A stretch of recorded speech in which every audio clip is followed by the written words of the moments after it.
Olá, este é o quarto vídeo da 16ª aula do curso de Probabilidade e Estatística. Nele, vamos aprender sobre o teste de hipótese para a média com variância desconhecida. Vamos lá? Em se tratando do teste da média com variância desconhecida, devemos considerar duas possibilidades. Na primeira, o tamanho da amostra vai ser um tamanho grande, que é considerado assim quando for maior do que 30. E nesse caso, nós usaremos a distribuição normal, aproximando a variância da população a partir da variância de uma amostra. E o procedimento não vai se alterar em nada. Vamos seguir o mesmo processo para quando temos uma variância conhecida. A outra possibilidade é o caso em que a amostra é pequena, tem um tamanho menor ou igual a 30. E nesse caso nós usaremos a distribuição t-student para os testes bilateral, unilateral à direita e unilateral à esquerda. Ou seja, quando eu tenho uma hipótese nula de μ igual a μ0, uma hipótese alternativa de μ diferente de μ0, ou μ menor que μ0, ou μ maior que μ0, nós vamos considerar a variável t índice alfa e determinamos a região de não rejeição e a região crítica, calculando o t índice calc igual a média da variável menos o μ de h índice 0,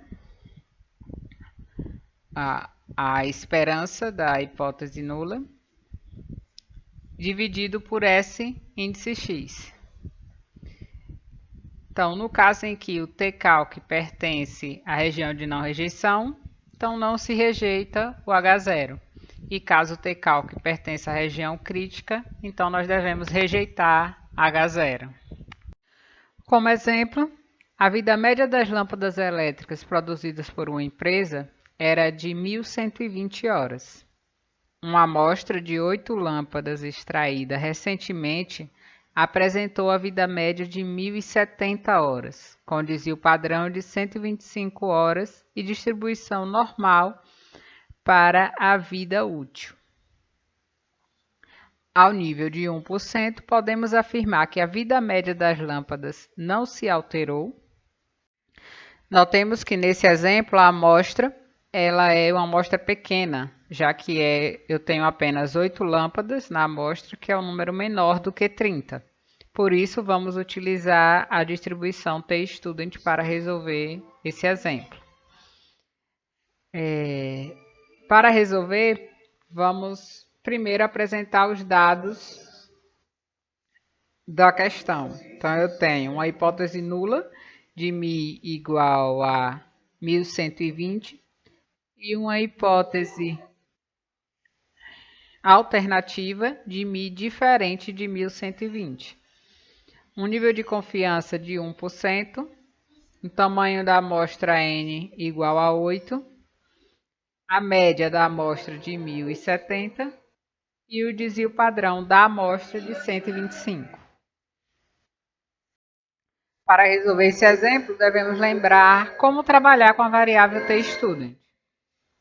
Então, de início, devemos considerar o grau de liberdade da variável, que serve para guiar a procura na tabela t-student. Então, o grau de liberdade é calculado por φ, ele vai ter φ graus de liberdade, que é calculado como o tamanho da amostra menos 1. Para o nosso exemplo, vamos sempre trabalhar com o tamanho da amostra menos 1. Quando eu procuro outras aplicações para a distribuição t-student, pode ser que eu tenha n menos um outro valor até 8, 0 a 8. Mas no nosso caso, toda vez que estivermos procurando o trabalho do cálculo do teste de hipótese, uma distribuição com variância desconhecida e amostra pequena, sempre vamos calcular o grau de liberdade como n menos 1. Então, para o nosso exemplo, será calculado como 8 menos 1, que é igual a 7. Dessa forma, a variável tstudent com φ graus de liberdade em nível alfa sobre 2 vai ser igual a t com 7 graus de liberdade em nível 0,5%. Ao procurar na tabela, encontraremos o valor de 3,4995. Esse vai ser o valor usado para determinar as regiões de não rejeição e região crítica para o teste de hipótese. Dando continuidade, vamos calcular o desvio padrão da média, que vai ser igual ao desvio padrão da amostra dividido pela raiz do tamanho da amostra. Então, é 125 dividido pela raiz de 8, que vai me dar o valor de 44,194. Por fim, o valor da variável t calculada vai ser igual a o valor da amostra, que é de 1070, a média da amostra, que é de 1070, menos o valor da esperança da hipótese nula, que é de 1120, dividido pelo desvio padrão da média, que é de 44,194, resultando no valor de menos 1,131. Dessa forma, quando nós temos a região de não rejeição de